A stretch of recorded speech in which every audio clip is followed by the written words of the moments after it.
Construction News Tracker is presented by Caterpillar and produced by 4constructionpros.com. Caterpillar's announcement that some of its executive team will move from Peoria to Chicago, Illinois, has dealt the city a broadside.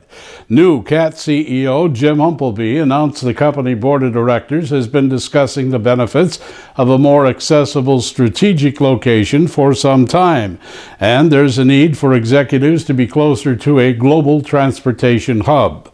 The move is seen as an effort to accommodate global customers, dealers, and employees more easily and frequently. The blow for Peoria comes in the decision by CAT not to build a new headquarters building at its longtime site. For now, an estimated 300 senior-level CAT executives would move into leased space in the Windy City this year. What the future holds remains unknown. The Trump administration has bulldozed its opening round of talks with substantial moves aimed at curbing the nation's infrastructure bottleneck, specifically loosening the approval process for two major pipelines sidetracked by the previous administration, the Keystone XL and the Dakota Access, to move forward.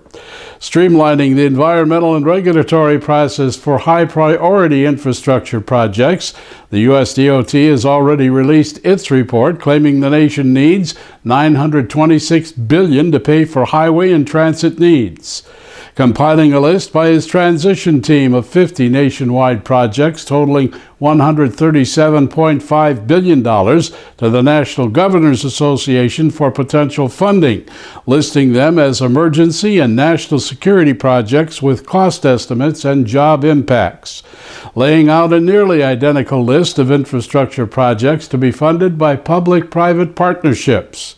Going forward, the real key to obtaining necessary funds will be in what the Republican-dominated Congress can agree with as it struggles to balance an already lopsided budget and convincing a skeptical public, of which 66% is opposed to tolls to pay for any new roads.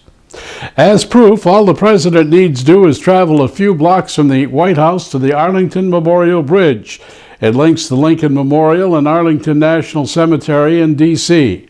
The span is closed to vehicle traffic during the inauguration due to deterioration and weight limits after being deemed structurally deficient. The bridge is basically crumbling, and the U.S. DOT has approved $90 million of an estimated $250 million for its replacement. The value of construction starts fell 5% in December, according to Dodge Data and Analytics, to a seasonably adjusted rate of $613 billion. Residential starts rose 5%, while multifamily was also up. The non-building sector of utility and public works fell a whopping 41%, marking 2016 overall of starts at $676.5 billion. Overall, 2016 showed the best year for housing starts since 2007. Non-residential construction starts up by 3.4% to $24 billion, bypassing the typical November-December decline. The Architectural Billings Index closed out the year finishing at 55.9, well above its baseline of 50, and a quarterly increase in demand for design services. $965 million is the price tag on United Rentals' acquisition of NES Rentals, one of the 10 largest general equipment rental companies in the U.S. The deal includes 73 U.S. NES branches and 1,100 employees. At the end of 2016, NES had some $900 million of fleet at original equipment cost.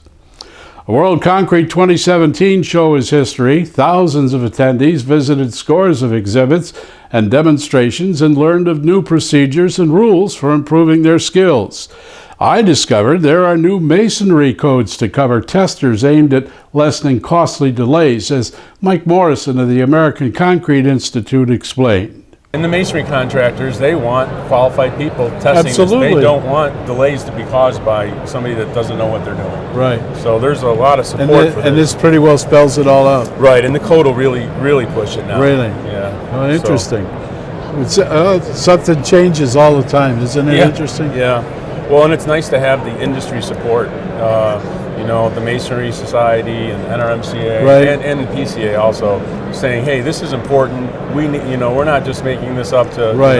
have you get some other certifications. Sure. There's a big need for this, and it's going to improve the quality of our testing capabilities. Absolutely. Next up on the trade show agenda is ConExpo, ConAg, that begins March 7th, also in Las Vegas.